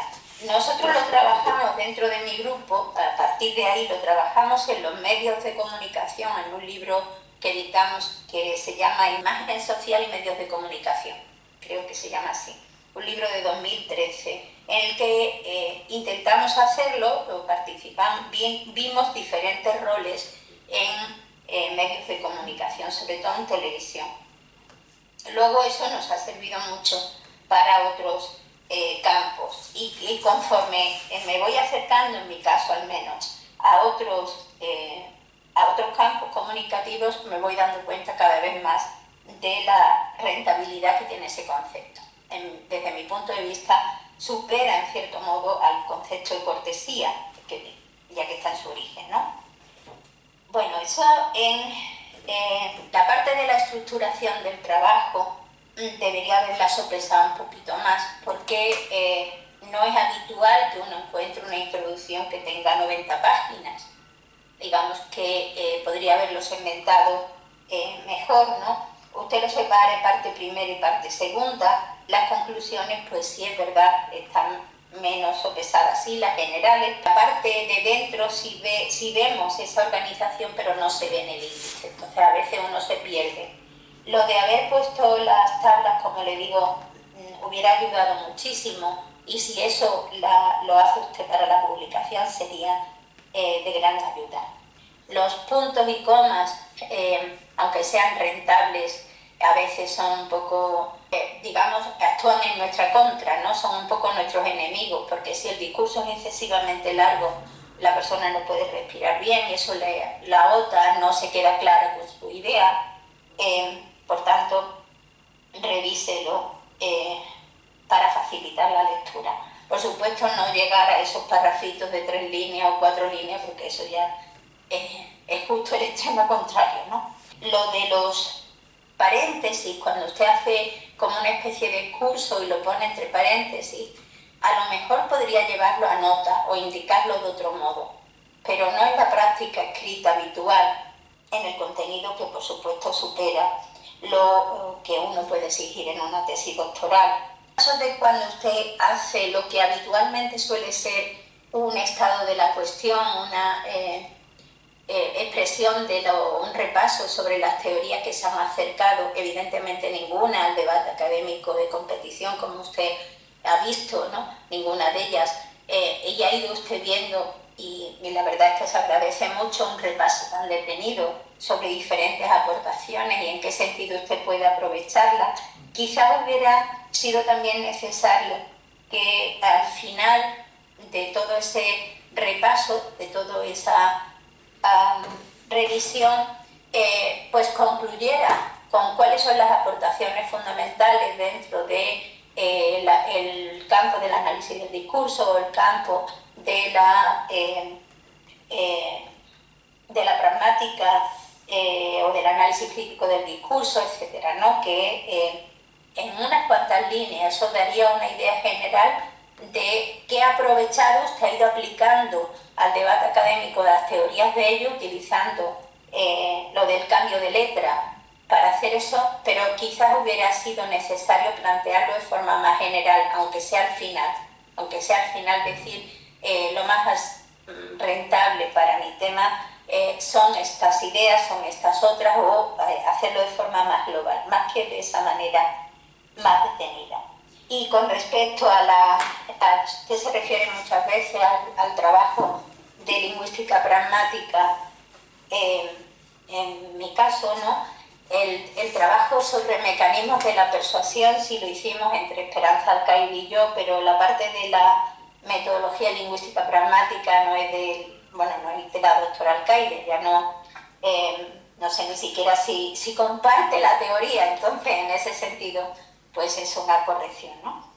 Y nada, simplemente reitero mis felicitaciones y sobre todo creo que es muy importante que toda la experiencia que usted tiene, toda la reflexión que ha hecho sobre esto se pueda concretar, sí, en una publicación, pero en una publicación piense que algunas veces hay que hacerlo para un público que necesita tener un acceso más directo y es necesario que usted se lo organice. Y coincido con usted en ese concepto del dinamismo de la comunicación y de la cuestión de la rentabilidad en ella. También se me había olvidado, lo tenía aquí anotado, tenía tantas cosas que me las he pasado. Cuando habla de estrategias, tenga usted cuidado con lo de estrategias comunicativas, porque para algunos de nosotros el concepto de estrategias argumentativas o estrategias persuasivas sí es fácilmente, sí está dentro de nuestro lenguaje, por decirlo, o nuestro metalenguaje, pero cuando hablamos de comunicación lo utilizamos más en el aspecto más genérico en el que se incluye todo, por tanto es más difícil diferenciarlo como una estrategia orientada más, parece por su definición, hacia el éxito, hacia el resultado final. Entonces, como es un término que choca con otro concepto, digamos un término polisémico, a lo mejor sería necesario utilizar otro o precisarlo mucho más. Nada más, reitero mis felicitaciones. Ahora, si usted quiere, pues puede intervenir con sus observaciones, respuestas, comentarios a los miembros del tribunal. Tiene usted la palabra. Evidentemente, todas las recomendaciones bibliográficas que me han hecho desde el principio y las 3 intervenciones, ya en la primera recomendación de la temática de la cortesía, yo ya me apunté en mis notaciones apellido Fuentes, de Catalina Fuentes, porque sabía que en la Universidad de Sevilla lo habían trabajado este tema. No tuve oportunidad de documentarme, pero sí que en su momento, al empezar la tesis, sí que fui consciente que en la Universidad de Sevilla habían trabajado este tema y luego pues doña Catalina me lo ha recordado, ¿no? Bueno, evidentemente los tres tienen toda la razón del mundo en esos momentos en los que hay varias páginas de una parrafada. No hay excusas, la única justificación es pues, que es un razonamiento largo. Con todo con eso no es defenderme ni mucho menos, aunque eran párrafos largos, intentaba de vez en cuando entre periodos dejar un espacio en blanco o marcar de alguna manera para que no fuese todavía más complejo, pero la lectura les he hecho no respirar en algún momento y tienen toda la razón del mundo de que hay que aligerar esos párrafos y convertirlos, pues sin llegar a los parrafitos que ustedes dicen de las 3 líneas, pero bueno, una cosa intermedia o estructurarlo de otra manera. Capto el mensaje de la doble estructuración interna allí donde haga falta, textualmente, de escritura, y estructuración general. Bueno, no voy a ir nombrando, me he apuntado absolutamente todo y entonces todo lo que me han comentado de tener en cuenta, todo lo voy a tener en cuenta. Algo que coinciden los tres es que, bueno, ya que cierto valor es el trasfondo educativo que tiene esta cuestión, y sí, aunque lo he considerado al principio, pero que ayudaría para aclarar, pues en algún momento, como hay que cambiar la estructura, pues ayudaría pues tener en cuenta aplicaciones educativas. O sea, y claro, esas aplicaciones educativas, como ustedes dicen, poniendo ejemplos. Lo de poner ejemplos, evidentemente, eso sí que lo había considerado. Y yo sabía y notaba que para hacerse uno entender más y mejor, bueno, mejor, había que ejemplificar más veces. He puesto 4 o 5 veces discursos enteros de debates reales. De vez en cuando sí que he puesto cosas de los dosieres. Para entenderlo perfectamente, de cada estrategia había que poner un ejemplo, si no de todas, de muchas, ¿no? No lo hice por problemas de tiempo físico, de la tesis sería excesivamente larga, pero ese es el motivo por el que no está, pero eso no es justificación para que no tenga que estar en un futuro hipotético libro, una vez que se pueda reestructurar, de cara a potenciar todavía más lo que ustedes dicen. El título es muy importante, lo que me han comentado de repensar el título, y tiene que ver con lo que me dicen de la doble tensión, ¿no? De la doble tensión, pues una parte más teórica y una parte más práctica, y quizá el título no recoge esta dinámica. No creo que sea la solución. Yo, en una supuesta publicación, hubiese invertido el título. En la tesis el subtítulo es Estrategias discursivas, y el título es lo de análisis del debate de competición académico. Había pensado cambiarle, que el título fuese algo corto, Estrategias discursivas, y el subtítulo Análisis del debate de competición académico. Pero a lo mejor tampoco esa es la solución perfecta, y haré caso de repensar el título de cara a una publicación, o posible partirlo en dos tomos, en 2 publicaciones distintas. A lo mejor esa podría ser una solución de un enfoque teórico para un libro independiente y un enfoque otro más práctico para otro libro independiente. Aprovecho para decir que repensaré y remiraré todo lo que me han comentado, pero coinciden varias veces de la doble tensión, ¿no? Y entonces a veces me comentan que es que la parte teórica también se mete en lo práctico. Claro, yo lo que quería hacer con la parte teórica, bueno, lo que no quería hacer era añadir un contenido teórico. Estas son las teorías que hay, una tras otra, una tras otra, una tras otra, como si fuese aquí un compendio, y que el lector leyese teorías y teorías y teorías, y que nunca supiese, ¿y esto qué relación tiene con el mundo del debate? La tesis no va de debate. Entonces, la fórmula que intenté hacer es, sí, una presentación teórica, pero enseguida procurar no extenderme en el desarrollo y ya aterrizar a esa teoría qué podría decir sobre lo práctico. De ahí lo de la doble letra para marcar esa aplicabilidad, ¿no? Sí, repito, ¿no? Lo del balance, el motivo era ese, el motivo era no poner todo teoría sola, sin práctica, y luego solo práctica sin teoría. Lo del género, lo que me salto de lo que me han comentado, simplemente es que todo lo acepto, o sea, no es que quiera no tenerlo en cuenta, precisamente como lo tengo en cuenta. Lo del género discursivo que me han comentado, sobre todo pues, doña Catalina, pues en medio de la crisis, en medio de la tesis hubo una crisis, bueno, siempre hay crisis, ¿no? Tenía otro título la tesis tenía otro título, que en el título estaba el sintagma tipo de discurso. Era algo parecido como análisis del debate, análisis de un tipo de discurso, análisis de un tipo de discurso, el debate de competición, estrategias argumentativas, persuasivas y comunicativas. Lo que pasa es que a media investigación teórica, ahora no me recuerdo si el teórico del lenguaje, el psicólogo del lenguaje, Broncar, de Ginebra, pues al explicar exactamente la diferencia entre tipo de discurso y género de discurso, lo que en un principio, por ignorancia, me podía parecer expresiones equivalentes, vi que no era exactamente lo mismo un tipo de discurso que un género discursivo. Entonces, lo interpreté o lo entendí como que hay discursos que tienen unas características, en concreto que estamos hablando, Hay un discurso que puede ser lúdico, reglamentado, competitivo, educativo, cívico. En resumen, tiene la característica de deportivo. Entonces, el debate en general de competición es de tipo deportivo, como lo interpretaba.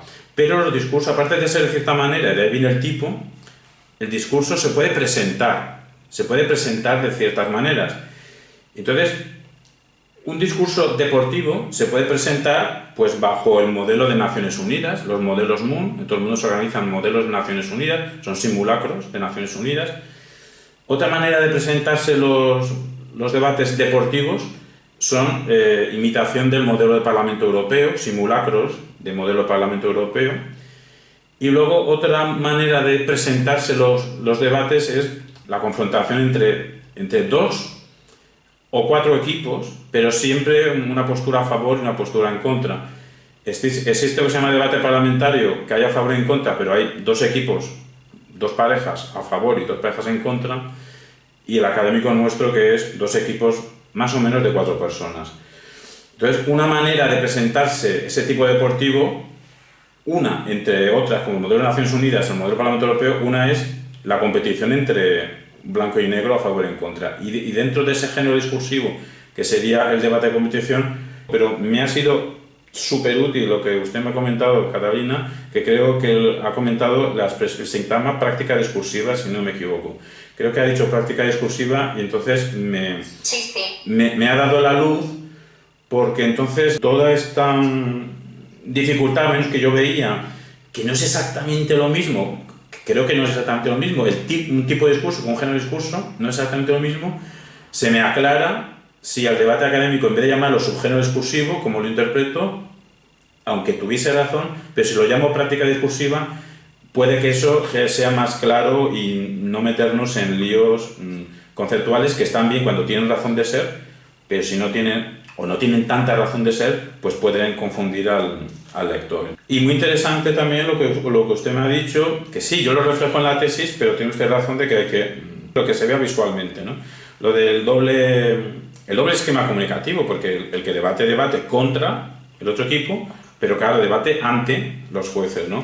Aunque yo todo eso, pues lo he ido siempre teniendo en cuenta, esa doble articulación, pero no solo decirla, que eso es decir ya lo digo, sino lo que hay que hacer es pues poner los rasgos y poner los mecanismos.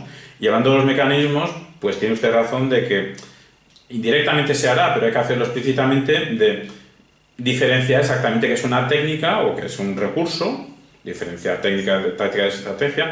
A lo mejor ese nivel sí que se ha podido hacer, y los recursos los nombro, pero a lo mejor lo doy por hecho, y tener muy claro las 3 categorías de estrategia, táctica y recurso, tenerlo muy claro, genial.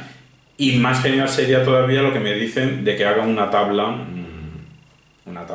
aclaratoria de las 3 tipos de estrategias, y poniendo pues esa enumeración que les he hecho antes en la presentación de estrategias, que esas estrategias que no son de mi nomenclatura, que son estrategias que se han investigado, pero aglutinarlas en una tabla, y a lo mejor una tabla que tenga varias columnas. Una columna puede ser un ejemplo breve para poder visualmente tener claro todo lo que se dice. Y tener claro todo lo que se dice, lo que también me han dicho ustedes, de la conclusión, al final hacer Me pensaré lo de que tras la primera parte hay una conclusión que les parece breve, y que tras la segunda parte hay una conclusión que les parece breve, aunque les parece más aceptable la conclusión larga, final, aunque mejor por capítulos. Tienen toda la razón. El único motivo de que sea breve es que, para no agotar al lector, es que después de las 350 páginas del contorno teórico, pues la conclusión pues ha sido breve simplemente por no cansar. Pero tienen ustedes razones que ni tan poco ni tan largo. Extenderse un poquito exactamente todas esas teorías que nos han aportado. Aunque ya se haya hecho en lo de la doble letra, que creo que a eso no le ponen problemas, creo entender, pero interpreto que lo puedo mantener. Bueno, a lo mejor la tipología, no cambia la tipología, pero me refiero que creo que sí que aceptan que haya esos fragmentos aplicados, pero que ganaría la tesis con un poquito más en la conclusión de la primera parte y la segunda, para aclarar y para literalmente atraer un hipotético lector de que mire las conclusiones y que sepa si esto es interesante. Lo de la cortesía y descortesía, esos mecanismos evidentemente son súper interesantes, hay que tenerlo en cuenta. Se ha hablado de la descortesía, pero no de forma específica, en el sentido de que los jueces valoran la deportividad, de que hay que valorar la elegancia a la hora de debatir, antes del debate, durante el debate y después del debate. Los jueces lo tienen en cuenta. No utilizan la expresión descortesía y cortesía, pero sí de deportividad y de buenas maneras y de saber estar.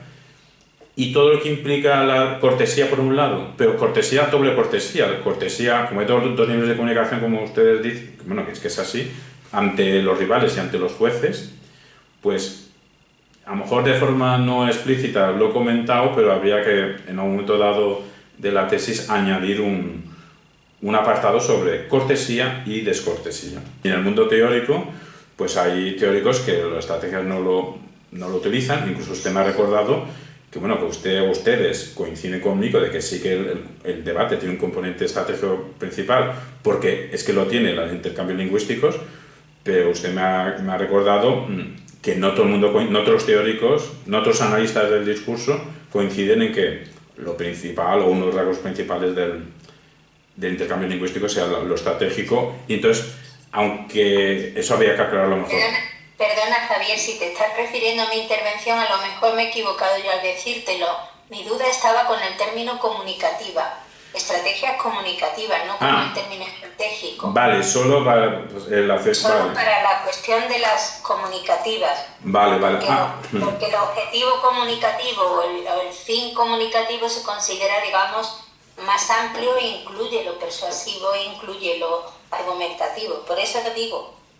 Sí. Y a lo mejor para una persona que se adentra en eso considera que comunicativo es todo, ¿no? Que es un paraguas que lo incluye todo.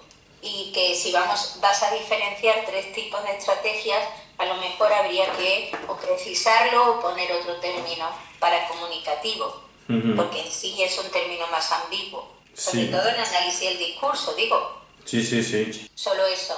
Pero bueno, que si no tienes nada que responder en concreto, o sea, quiero decir, alguna observación más, no hace falta que nos responda a todos. Si consideraba el debate académico su género discursivo. Sí le he contestado de que sí lo considero su género discursivo. Sí, me lo ha contestado. Pero que mejor práctica discursiva. Y por mi parte no tengo nada más que decir, pero simplemente porque tengo aquí un baile de notas, que si no he contestado algo en concreto que quieran que les comente, con mucho gusto. Simplemente es que he hecho una contestación general. No es necesario, Javier. Si alguno de mis compañeros quiere alguna aclaración sobre algo, yo creo que preguntas directas no se le ha hecho. Se le ha hecho solo recomendaciones, observaciones, por si usted la quiere tener en cuenta en algún momento y nada más. No ha habido ninguna pregunta directa, creo yo, pero me pueden corregir mis compañeros. No, por mi parte, señora presidenta, todo en orden en este sentido. Por la mía, completamente en orden. De acuerdo, pues. Entonces, nos ausentamos un momento de esta sesión mientras nos ocupamos de la parte evaluativa, administrativa, que tiene también su enjundia, y volveremos en unos minutos para comunicarle la evaluación de la tesis. ¿De acuerdo? Muchas gracias. Simplemente reiterar a estos miembros del tribunal de que si me mandan un correo con todos los defectos, críticas, todo lo que han comentado y cosas que no me han comentado pero que la tienen pendiente, muchísimas gracias. Lo atenderé porque todo lo que sea mejorable hay que mejorarlo. Cuente con ello, doctorando. Gracias. Muchas gracias. Hemos tenido un debate de competición, no teníamos jueces, pero hemos tenido un debate de competición. Sois vosotros los jueces, o sea que somos los traductores. Primero les quiero dar las gracias a todos los miembros del tribunal, a Ramón Román, a Catalina Fuentes, a Santiago López, por haber tenido a bien participar en esta actividad y sobre todo por haberse sumado con la cantidad de problemas administrativos que últimamente tenemos que sufrir y sobre todo la incertidumbre que la defensa virtual de una tesis conlleva. Eso, a mí, si estaba yo angustiado, imagino que vosotros aún más angustiados porque teníais la tarea principal, ¿no?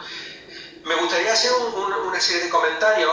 Por ejemplo, es que si buscamos en el catálogo de tesis doctorales del Ministerio, veremos que no hay ninguna que responda a la búsqueda de debate académico, debate competitivo, de modo que esta tesis tiene una dificultad agregada, y es que es una tesis pionera. Y al ser una tesis pionera, pues ya camina por un terreno que está muy poco trabajado, muy poco baqueteado, y eso tiene pues sus dificultades, ¿no? Sus dificultades añadidas. Pero yo quiero poner en valor la importancia que esta tesis tiene.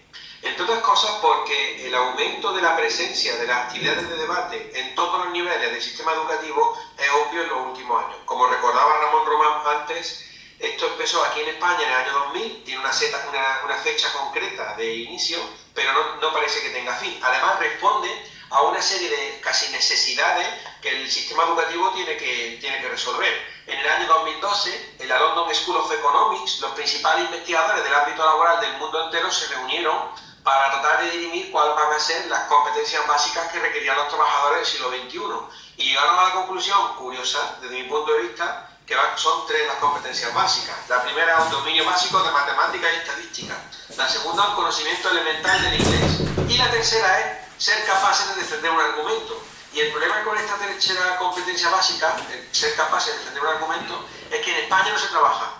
Y como no se trabaja, eso coloca en una posición de desventaja a los egresados universitarios e incluso a los estudiantes de secundaria que no quieran continuar con estudios superiores. ¿Qué ocurre? Pues que con la actividad del debate se intenta trabajar en esta línea y estamos trabajando para tratar de sacar adelante las cuestiones que son de lo más obvios. Porque, por ejemplo, imagino que sabéis que yo dirijo desde hace 9 años el aula de debate de la Universidad de Córdoba, con dos metas fundamentales: fomentar la expresión oral, pero también fomentar el pensamiento crítico. Y ambas ideas tienen que ir de la mano para no formar charlatanes de feria. Por eso es tan importante una tesis como la aquí presente, la que ha hecho Javier Eladio, que además es un doctorando que se define desde mi punto de vista porque es un doctorado erudito, es un hombre maduro de cierta edad, no es una tesis escrita, por ejemplo, como suele ocurrir en ocasiones, por una persona de pocos años, sino que Javier tiene una gran experiencia vital, personal, profesional, lleva 20 años trabajando dando clases, y eso se nota, la erudición se nota cuando uno discute con él sobre temas vinculados al contenido de su tesis y sobre todo, por ejemplo, con las referencias tan variadas que ha hecho. La propia bibliografía está seriamente trabajada Y en principio, pues nada, yo querría dar la enhorabuena al doctorando, porque me pareció que su trabajo fue formidable, excepcional, que ha tenido mucha paciencia administrativa. Recordad que la tesis está terminada desde diciembre de 2019, hace 15 meses que está la tesis terminada. Y hasta hoy no se ha podido completar con la presentación de la misma. Y ya está, estoy muy contento porque en este caso es el primer doctorando que concluye este maratón, un maratón de la tesis doctoral bien presentada, y creo que nunca voy a olvidar el día de hoy, porque yo creo que estaba casi tan nervioso como Javier. Y reitero mi agradecimiento a todos los miembros del tribunal por haber tenido esa paciencia y esa capacidad de resistencia para poder llegar aquí. Muchísimas gracias. Gracias, doctor Bermúdez. Por supuesto que para el director de la tesis es un día tan importante como para el doctorando. Eso siempre es así, es una tarea que se hace en conjunto, nunca mejor dicho, y uno quiere terminarla bien, ¿no? Es la labor más elevada que tenemos dentro del ámbito académico. Bueno, pues a continuación el tribunal se ha reunido, ha tomado una decisión sobre la calificación que le merece y el secretario del tribunal va a leérsela. Y recordar, antes de leer la papeleta, que dentro del marco normativo de la Universidad de Córdoba, que regula estos estudios de doctorado, una vez que se compruebe que la documentación está correcta y que debido a la puntuación que le demos, si corresponde realizar la votación para la obtención de la mención cum laude, se enviará un enlace por correo a los miembros del tribunal para que efectúen su voto en secreto. En fin, Estos son 5 días, más luego después los días que nos manden el correo, así que el doctorando tenga paciencia. Enhorabuena a los dos y un fuerte abrazo. Pues muchísimas gracias. Pues un abrazo. Pues nada, ya os podéis relajar un poquito y ahora, ya como he dicho antes, ¿vale? Primero tenemos que mandar la documentación, doctorado la tiene que revisar y una vez que la revise dice que tienen 5 días, sabiendo cómo funciona y tardan más de 5 días, nos enviarán, al haber obtenido la calificación de sobresaliente, pues tendremos que decidir si le damos cum laude o no con un enlace que nos enviará, ¿de acuerdo? Pues muy bien. Muchas gracias. Enhorabuena. Para mantener el suspense, se ha cortado el audio. Cuando usted iba a decir la nota, se ha cortado. Y cuando he vuelto a conectar, usted estaba hablando y ahora creo que ya ha captado lo que ha sido. Entonces, se ha mantenido la intriga y los nervios. De hecho, la imagen está congelada, pero yo estoy sonriendo. Bueno, estoy alegre. Mi imagen no corresponde con lo que yo veo ahora mismo. Y también siento que no sea presencial. Permitidme que os tutee, os debo una comida a todos. No sé si nos podremos juntarnos físicamente todos los 5, pero si no es colectivamente, cuando yo me vaya acercando por Sevilla, Córdoba, Madrid, etcétera, pues haré por contactar con vosotros, permitidme que os tutee, y saludaros en persona y seguir aprendiendo. Muy bien, también. Ahora disfrútalo y celébralo con lo que tengas cercano y puedas y te permitas. Sí, a mí, aunque sea de forma austera, pero será intenso de felicidad. Hombre, sí. Oye, una pregunta, que no la has planteado en el discurso ni nada. ¿Por qué hacer una segunda tesis sobre el tema del debate? Bueno, es que soy formador de debate, entonces llevo 10 años con el debate académico y lo he metido en el aula. Estoy rodeado de atriles, estoy rodeado de conclusión, introducciones, refutaciones. Ya no doy clase normal, son mis alumnos los que hacen debate. Entonces, digamos que estoy atravesado de debate de día al año, que hago 10 o 12 torneos de debate con mis chavales. A veces voy yo a debatir y por eso es el motivo de haber elegido sobre debate el tema. Tiene mucho sentido cuando uno intenta construir doctrina a partir de su experiencia, que es exactamente el recorrido que tiene Javier, ¿no? Mi segunda tesis doctoral en Ciencias de la Educación tenía que ver con mi experiencia como profesor de oratoria y argumentación desde el año 85. Entonces es un ejercicio, creo, legítimo y creo que bastante honrado. Vamos a construir doctrina a partir de nuestra experiencia con la fundamentación bibliográfica pertinente, claro. Entiendo que Javier ha encontrado en esto una forma inteligente, muy honrada, de justificar por la vía de la doctrina su compromiso educativo como formador de debate. A mí me ha parecido una coherencia extraordinaria. Muy bien. Pues nada, ha sido un placer estar en la tesis, me alegro mucho de la experiencia y esperemos continuar en contacto para seguir avanzando y seguir aprendiendo. Sin lugar a dudas. Y un abrazo para todos, ha sido un placer. Un abrazo. Igualmente. Buen día. Hasta luego. Adiós.